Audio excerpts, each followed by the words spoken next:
자, 2절에서부터 1절 후반부와 1절 후반부부터 5절까지는 그래 전부 우리 아버지가 얼마나 거룩한 분인가. 그 거룩한 분에게는 찬양과 송축 이외에는 다른 것을 우리가 할 수 없다라는 거야. 진짜 그걸 이해하면 우리가 아버지의 거룩함을 이해합니까? 우리는 아버지의 거룩함 이해하지 못해요. 아버지에게 왕이라고 고백하지만 그 왕이 어떤 분인지를 우리가 어떻게 알아? 우린 몰라요. 우리가 아는 것은 다만 그 아버지가 내가 상상할 수 없는 엄청난 존재이신 그 아버지가 나를 위해서 가장 초라하고 더럽고 지저분하고 보잘것없고 진짜 별벌일에 별벌일 없는 그런 수치스러운 존재가 되어줬다라는 것밖에 우리는 아는 게 없어. 그 사랑 이외에는 아는 게 없어. 그분은 그런 것을 당할 이유가 아무것도 없는 존재임에도 불구하고 바로 내가 그렇기 때문에 바로 나와 같은 존재가 돼서 그렇게 더럽고 수치스럽고 지저분한 가장 초라하고 가장 놀림당할 수밖에 없는 그런 존재가 되어주신 것이다 라고 하는 것밖에 우리는 아는 게 없어. 그럼에도 우리가 아버지에게 왕이라고 하고 아버지의 이름을 찬양한다고 하고 아버지 이름을 높인다라고 하고 아버지가 존귀하고 영광스러운 존재라고 우리가 고백하는 것은 그 사랑은 어떠한 인간도 할 수 없고 그 사랑은 내가 1000만 번, 수억만 번 다시 죽었다 깨어나도 절대로 내가 할 수 없는 그 사랑을 내가 받았다라고 하는 것을 내가 분명히 알고 있기 때문에 그 존재에게 내가 드릴 수 있는 용어가 당신은 이 지구상의 어떠한 존재와도 비교할 수 없는 당신만의 그 사랑을 보여준 존재인데 내가 당신에게 감사할 수 있는 그런 것은 아무것도 없다. 내가 무엇을 가지고 당신한테 감사하느냐? 내가 할 수 있는 건 그냥 좋아요, 좋아요, 정말 좋아요 라는 말밖에 할 수가 없다. 그것이 바로 찬양과 송축이다. 아버지를 우리가 뭘 높여드립니까? 여러분이 우리가 아버지를 높여드릴 수 있어요? 에? 아버지를 높여드린다고. 우리는 아버지 높여드릴 수 없어요.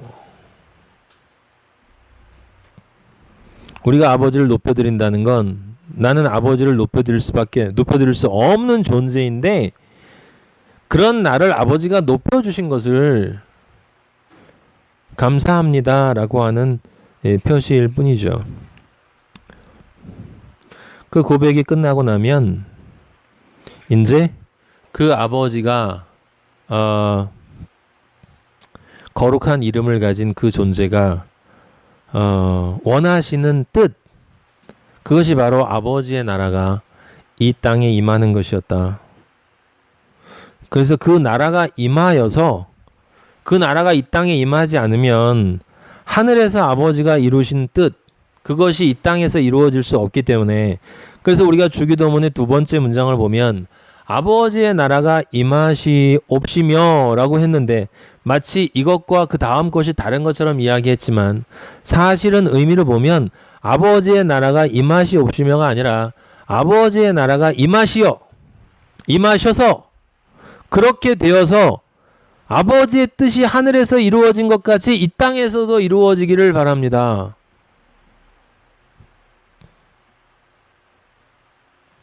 그것이 6절에서 13절까지의 이야기예요. 그 뜻이 이 땅에서 어떻게 이루어지는가 라고 하는 것을 아버지가 계획하시고 설명하신 것이 6절에서 13절까지의 이야기다 라고 하는 거죠. 6절에 보면 사람들은 주의 두려운 일의 권능을 말할 것이요. 두려운 일이라는 건 우리가 생각하는 그냥 그런 두려운 일이 아니라 인간은 절대로 할 수 없는 일이기 때문에 인간은 절대 상상도 할 수 없는 일이기 때문에 그것이 무엇입니까? 바로 우리 같은 존재를 하나님의 아들로 거룩한 나라로 하나님의 백성으로 왕같은 제사장으로 만들어주시는 그 일이 기이하고 놀랍고 설명할 수 없는 일이기 때문에 그걸 지금 두렵다라고 표현을 하고 있어요. 세상 사람들은 당연히 이거를 그냥 일반적인 의미의 두려움으로 알고 우리 그리스도인들은 그것에 대한 경외감의 감정에서 이 두려움이라는 표현을 쓸 수 있을지 모르겠어요. 나도 주의 위대하심을 선포하리이다. 왜? 땅에서 그 일이 이루어지는 걸 보면 하나님 아버지가 얼마나 위대한 존재인지가 나타나요. 위대한 존재인지가. 그래서 세상 사람들 6절 7절은 이제 아버지의 나라가 이 땅에서 이루어지면 이 세상에 있는 존재들이 그 일을 어떻게 볼 수밖에 없는가라고 하는 것을 보여주고 있죠. 그래서 그들이 주의 크신 은혜를 기념하여 말하며 주의 공의를 노래하리이다. 지금 6절 7절은 이 땅에서 하나님의 뜻이 이루어졌을 때 이루어지고 난 후에 어떤 결과가 나오느냐? 당연히 송축이 나온다는 거야. 주의 위대하심을 선포하고 주의 공의를 노래하고 그걸 경험했기 때문에 그것을 외칠 수밖에 없다라는 거죠. 우리가 공부한 것처럼 하나님이 이스라엘 백성을 구원해 주고 나서 백성들이 같이 모여서 춤을 추고 그 위대하심을 높이고 했던 일들을 우리가 계속 본 것처럼 그래서 실질적으로 6절에서 7절까지의 이야기는 어디에서 나올 수밖에 없는 일이냐면 바로 그 송축의 표본이 되는 것. 그러니까 우리가 하나님 아버지를 정말 찬양하는 것이 언제 완성이 되어지느냐. 지금 앞에 1절, 2절에서는 1절에서 5절까지 나오는 그 송축은 이 6절에서 7절까지에 나와 있는 이 송축이 되어져야만 나올 수 있는 거예요, 사실은. 예. 그런데 6절에서 7절에 나오는 이 송축, 하나님의 위대하심이 이 땅에서 뜻이 이루어져서 주기도문에 나온 것처럼 그렇게 해서 이 일이 일어나기 위해서는 반드시 이 송축은 어떤 모습을 가져야 되냐면 계시록에 나와 있는 마지막 사람들의 송축이어야 돼요. 여러분 계시록 19장 한번 찾아보세요. 5장 13절 먼저 찾아보고 5장 13절 내가 또 들으니 하늘 위에와 땅 위에와 땅 아래와 바다 위에와 또 그 가운데 모든 피조물이 이르되 모든 피조물이 아버지를 찬양해요. 보좌에 앉으신 이와 어린 양에게 찬송과 존귀와 영광과 권능을 세세토록 돌릴지어다. 모든 피조물이 찬양할 수밖에 없다. 왜? 아버지가 창조주이시니까. 창조주이시기 때문에. 7장 11절에 보면 찬송의 주체가 누구로 바뀌냐면 모든 천사가 보좌와 장로들과 내 생물의 주위에 서 있다가 보좌 앞에 엎드려 얼굴을 대고 하나님께 경배하여 이르되 아멘 찬송과 영광과 지혜와 감사와 존귀와 권능과 힘 우리 아버 하나님께 세세토록 있을지어다. 여러분 여기 이 계시록에 나와 있는 이 찬양의 단어들 가운데 이렇게 찬송과 영광과 지혜와 감사와 존귀와 권능과 힘 이렇게 7개, 3개 이 요한이 일부러 그렇게 단어들을 숫자에 맞춰놓은 걸 여러분 주의해서 보도록 하세요. 그 다음에 그래서 모든 천사 5장 13절에서 모든 피조물이 찬양한다고 나와 있는데 7장에서 보면 모든 천사가 찬양을 하고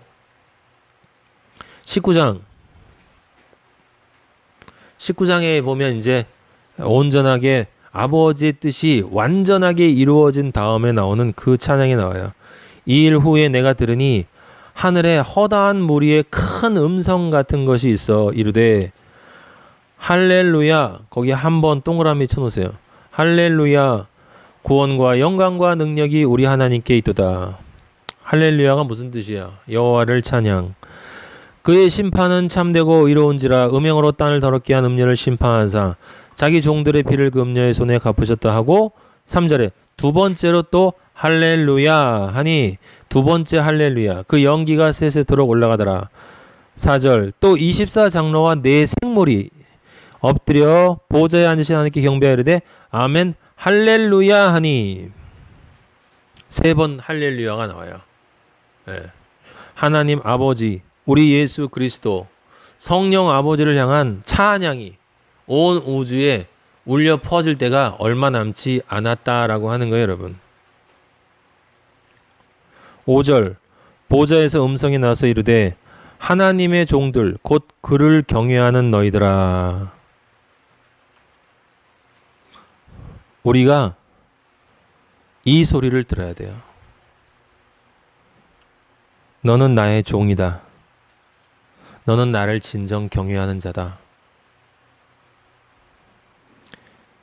마지막에 하나님 아버지께 찬송을 올리는 사람들은 하나님의 종, 하나님을 진정 경외하는 사람들, 그들만 하나님께 찬송하라. 19장 5절에 하나님이 우리 아버지가 오늘 우리 마하나임에게 말씀하십니다. 내가 너희에게 나의 종, 나를 경외하는 나의 아들아 라는 소리를 내가 너를 만났을 때 넌 들어야 한다. 아들아, 그러니 내가 거룩한 것처럼 너도 거룩해라. 내 안에 거룩하지 않은 것, 그것이 들어있다라고 하는 것은 아까 위에서 하늘에 계신 우리 아버지의 고백 속에 들어있는 그 절대 순종과 절대 공경, 절대 믿음, 절대 사랑, 절대 충성에 위배되는 것이기 때문에 그건 네가 나를 경외하지 않는다는 뜻이라. 네가 아무리 나를 경외한다고 이야기를 해도 너의 영혼육이 내게 말하는 것은 나는 경외하지 않습니다라는 소리이기 때문에 너의 찬송을 나는 들을 수가 없다. 아들아, 사랑한다. 제발 좀 돌이켜라. 작은 것들, 사소한 것들, 이 세상의 것들에 눈을 향한 그것을 돌이켜서 이제 정말 얼마 남지 않았다. 내가 문 밖이 아니라 지금 문을 붙들고 지금 막 열려는 순간이다. 아들아.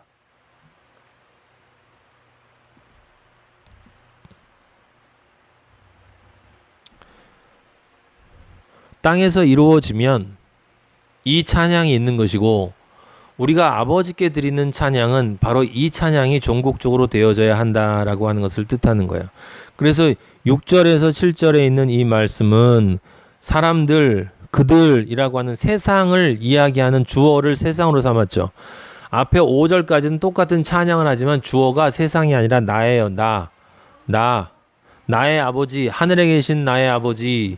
그래서 아버지의 이름이 거룩히 여김을 받으시옵소서라고 하는 그 거룩히 여김이라는 것 속에 내가 아버지를 찬양하는 것이 반드시 들어가야 되는 것이고 6절 7절은 그런 내 찬양이 진정 나의 찬양이 되어야 할 그 종국적인 표본이 6절 7절인데 그 6절 7절이 어디 실제로 표본으로 나와 있냐면 계시록에 지금 여러분에게 말씀드린 그 하나님의 종 그리고 하나님을 경외하는 자의 하나님을 향한 찬송.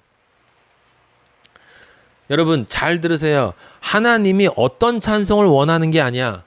하나님은 너희는 이런 찬송을 해야 된다라고 하는 게 아니에요. 하나님은 누가 찬송하느냐가 중요하다 이 말이에요. 누가 찬송하느냐가 중요하다. 어떤 찬송이냐가 중요한 게 아니라 얼마나 아름답고 얼마나 추하고 얼마나 멜랑콜리하고 얼마나 부드럽고 얼마나 허스키하고 이런 게 아니라 누가 나를 찬송하느냐가 중요하다 이 말이에요. 아버지는 나의 아들 이외에는 나의 종, 나를 경외하는 마하나임 이외에는 그 어떤 존재의 찬양도 듣기를 원하지 않는다라고 하는 것입니다. 왜냐하면 존재가 아니기 때문에 그 찬양 속엔 더러운 오물들이 낄 수밖에 없다라고 하는 거예요. 하나님 아버지는 거룩한 분이시기 때문에 거기에 섞일 수가 없어요. 마음은 간절하시지만 너를 사랑하기 때문에 너를 내가 받고 싶고 너의 찬양을 받고 싶지만 하지만 너로부터 올려나오는 너의 찬송 속에 너의 삶, 너의 생각, 너의 결정, 너의 모든 존재의 거기서 나오는 그 더러운 오물들이 같이 껴있기 때문에 나는 너의 찬양을 내가 원해도 받을 수가 없다. 그래서 예수님이 눈물 흘리시면서 지옥에 보내는 거예요, 여러분. 사랑하는 아들아, 이제 더 이상 시간은 없다. 사랑하는 아들아, 너는 천국에 올 수 없어. 예수님은 긍휼하신 분이라고 그랬죠. compassion.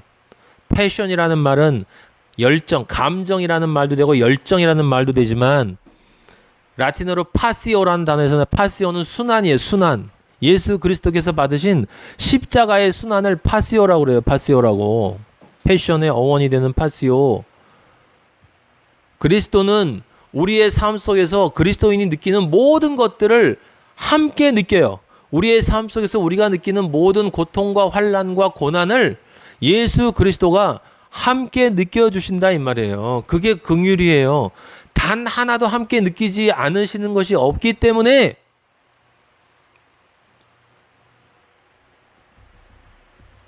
그렇지 않은 것을 아버지가 견딜 수가 없는 거예요, 여러분. 네. 자, 지금 6절, 7절에서 하나님의 뜻이 이 땅에서 이루어졌을 때 어떤 결과가 나오는지가 6절, 7절에서 나오면 당연히 그것이 이루어지기 위해서는 반드시 무엇이 먼저 있어야 돼? 하나님의 아들 종이 되려면 먼저 예수 그리스도와의 첫사랑의 경험이 있어야 되는 거예요. 첫사랑의 경험이 없으면 안 된다라고 하는 거죠. 그 첫사랑의 경험을 잘 설명해 주는 성경이 누가복음에 있어요. 7장 44절.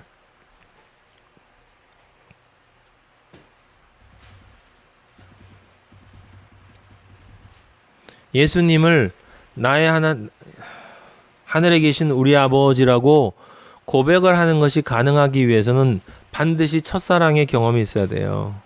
그리스도와의 신방의 경험이 있어야 돼. 근데 그 신방의 경험이 있으려면 먼저 내가 예수 그리스도가 내 방에 들어올 수 있는 존재가 되어져야 되는 것. 여러분 다 알잖아요. 그 7장 44절에 그 말이 있단 말이에요. 시몬이라고 하는 사람 집에 들어갔는데 유대인 한 여자가 들어와서 누구겠어요? 마리아지. 이 여자를 보느냐? 네가 내 집에 들어올 때 너는 내게 발 씻을 물도 주지 아니하였으되 이 여자는 눈물로 내 발을 적시고 그 머리 털로 닦았으며 너는 내게 입맞추지 아니하였으되 그는 내가 들어올 때로부터 내 발에 입맞추기를 그치지 아니하였으며. 여러분 제가 제 책에 서문에 썼던 시편 2편에 있는 하나님의 아들에게 입맞추라. 그렇지 않으면 어떻게 된다? 멸망한다. 하나님의 아들에게 입맞추라. 빛의 아들에게 입맞추라. 여러분 우리가 예수 그리스도의 입술에다가 입맞춘다고 생각했습니까? 굉장히 건방진 사람이에요. 우리는 그리스도의 발에 입맞추는 거예요. 발에 입맞출 수만 있어도 정말 다행이지. 가까이 다가갈 수도 없는 존재야. 가까이 다가가면 죽을 수밖에 없는 존재였는데 그리스도가 십자가를 미리 약속하시고 여기 지금 마리아의 입맞춤을 받아주신 거란 말이에요. 내 발에 입맞추기를 그제 너는 내 머리에 감람유도 붙지 아니하였으며. 지금 전부 마리아가 지금 무엇을 하고 있어요? 당신은 그리스도입니다를 고백하고 있죠. 당신이 바로 그 메시아임을 고백합니다. 그는 향유를 내 발에 부었느니라. 이러므로 내가 내게 말하노니 그의 많은 죄가, 이 다음 말이 중요해요 여러분. 그의 많은 죄가 사하여졌도다. 이는 그의 사랑함이 많음이라. 지금 예수님 뭐라고 얘기하시는 거냐면 이 여자가 예수 그리스도를 사랑한다는 것을 이 여자가 하는 행동을 보고 알았다는 거예요. 행위를 보고 이 여자가 나를 사랑하는 것이 많다는 걸 알았는데 사랑하는 것이 많은 것을 보니 죄가 사하여졌음이 분명하다라고 그걸 유추해서 선포하시는 겁니다. 사함을 받은 일이 적은 자는 적게 사랑한다. 그리고 나서 이제 온전하게 선포를 해줘요. 네 죄가 다 사해졌다라고.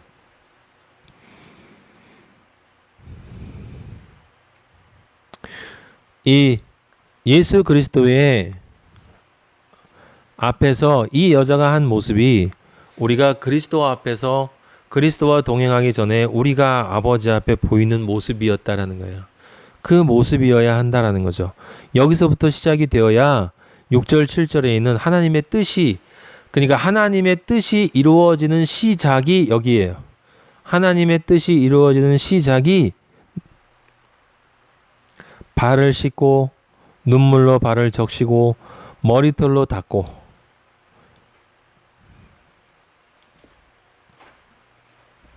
그런 경험이 우리에게 있어야 한다라고 하는 것입니다. 전체적으로 보면 바로 무엇을 이야기하는 거예요? 모든 것을 버리고 자기를 완전히 죽인 모습이잖아요. 그래서 예수 그리스도를 당신은 십자가에 나를 사랑해 주심임을 인정합니다.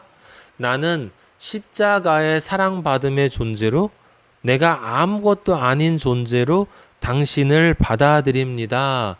당신과 연합하고 싶습니다. 나를 기억해 주십시오. 라고 하는 그 고백을 지금 마리아가 하고 있는 것이지요. 여기에서부터 하나님의 뜻이, 그러니까 처음 나와 있는 하나님을 찬양하는 그 단계로 가기 위한 시작이 여기에서부터 시작된다라고 하는 거죠. 그래서 우리는 아버지가 우리에게 말씀하시는 것은 뭐냐면 너는 나를 송축하고 찬양하고 나를 높이는 것, 그걸 정확히 알고 있니? 그걸 정말 알고 있다면 그러면 정말 네가 지금 하고 있니? 라고 하는 질문을 우리 아버지가 여러분에게 하고 있다라고 하는 것을 이 시간에 받기를 바라요. 예. 세상에 있는 많은 기독교인들은 찬양 부르고 감동이 오면 눈물도 흘리고 또 감사도 하고 그 은혜에 대해서, 근데 어떤 은혜냐 이게 중요하다는 거예요. 우리는 형식적으로는 다 알아요. 형식적으로는 뭐냐면 내 영과 혼과 육이 경외한다라는 이야기는 딴 게 아니라, 아버지를 경외한다는 건 내 영과 혼과 육이 온전히 아버지에게만 집중한다는 뜻이야. 아버지에게만 집중한다는 뜻이야. 그래서 그가 어떤 존재이고, 지금 내가 정확히 모르잖아요. 하지만 어떤 존재인지를 정말 알려고 하고, 그리고 그가 주신 은혜를 온전히 감사하기 위해서 내 감사를 드리고 싶어 하고, 그래서 내 영혼육 안에 집중하니까 온전히 아버지만 생각하고 아버지만 원하고 아버지만 바라보고, 결론은 뭐냐면 아버지 안에 내가 녹아버린 상태예요. 그게 사랑하는 것이라고 말씀드렸죠. 근데 지금 말씀드린 건 여러분이나 저나 아무도 몰라. 아는 것처럼 하지 마세요. 이건 그냥 형식적 정의야. 형식적 정의. 아버지한테 은혜를 경험한 사람은 그 상태가 뭔지 산발적으로 경험을 해봤어요. 그죠?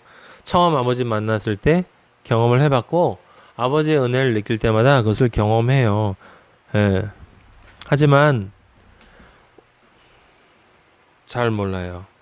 그래서 사실은 이 145편을 제가 준비하면서 제 마음속에 굉장히 답답함이 왔었어요. 아버지가 굉장히 답답한 마음을 주셨어요. 무슨 마음을 주셨냐면, 정말 정확히 알 수 없는 개념들이다, 이거 다. 너무 멀게 들린다, 단어들이. 내 것, 내 삶, 내 존재로 와닿지가 않는다. 늘 말하는데, 늘 말하고 있잖아요. 예배 볼 때마다 하고, 찬양할 때마다 하고, 기도할 때마다 하는데, 정말 가만히 내 가슴에 손을 얹고 생각해 보면, 늘 하지만 아무 때도 안 했던 것 같은 표현들이야. 너무 멀어. 찬양한다? 아버지를 내가 찬양한다고? 도대체 그게 뭐야? 아버지를 높인다는 게 뭐야? 아버지를 송축한다는 게 뭐야? 내가 아버지의 위대함을 말한다고? 왕이신 아버지를 외친다고? 아버지의 능하심을 자랑한다고? 도대체 이것들이 뭐냐 이 말이에요, 정확하게.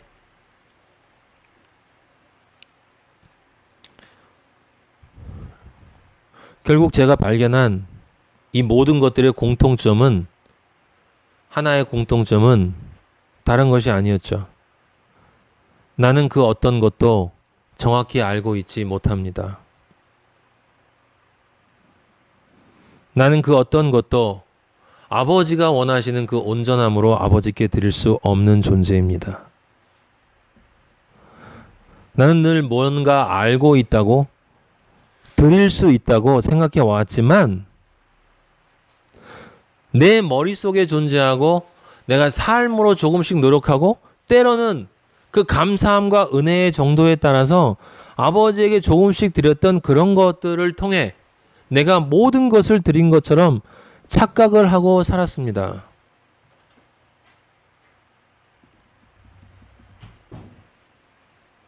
그러니까 하늘에 계신 우리 아버지라는 그 기도가 언제 완성되느냐? 우리가 아버지 나라에 갔을 때 그때 아버지라고 부르는 그 의미가 의미화될 수 있는 거예요.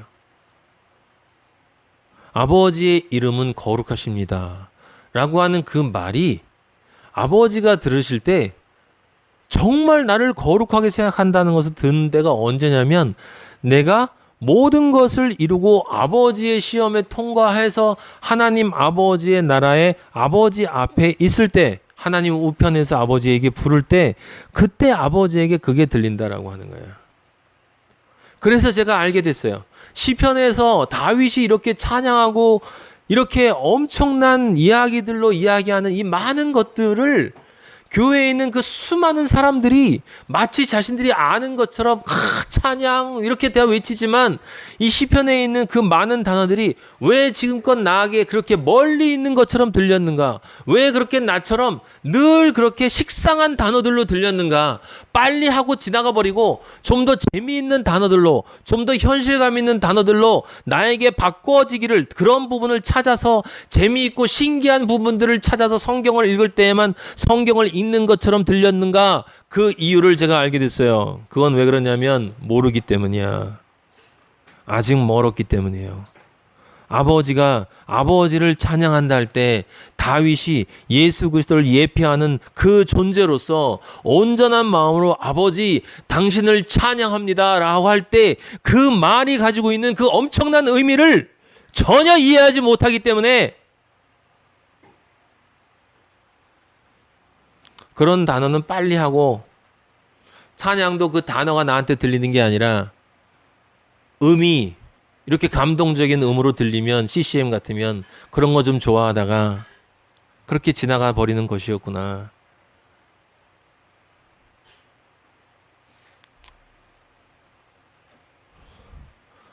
누군가가 나에게 뭔가 내가 좋아하는 다이아몬드를 선물해 주면 그게 그렇게 정확하게 와닿는 그것처럼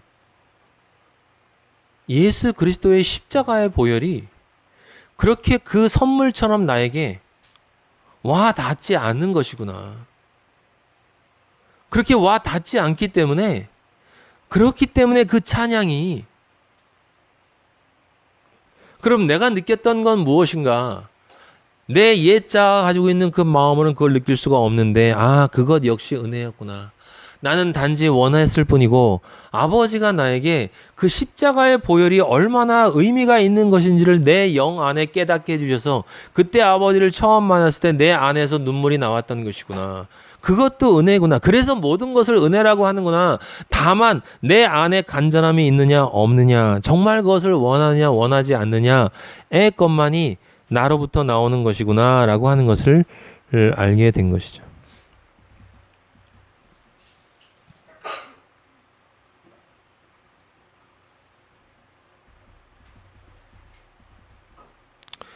우리가 온전히 모르는 것을 온전히 하는 것은 불가능한 일이에요. 그런 의미에서 계시록에 나와 있는 바로 그 찬양을 지금 우리는 아버지께 드릴 수 없어요.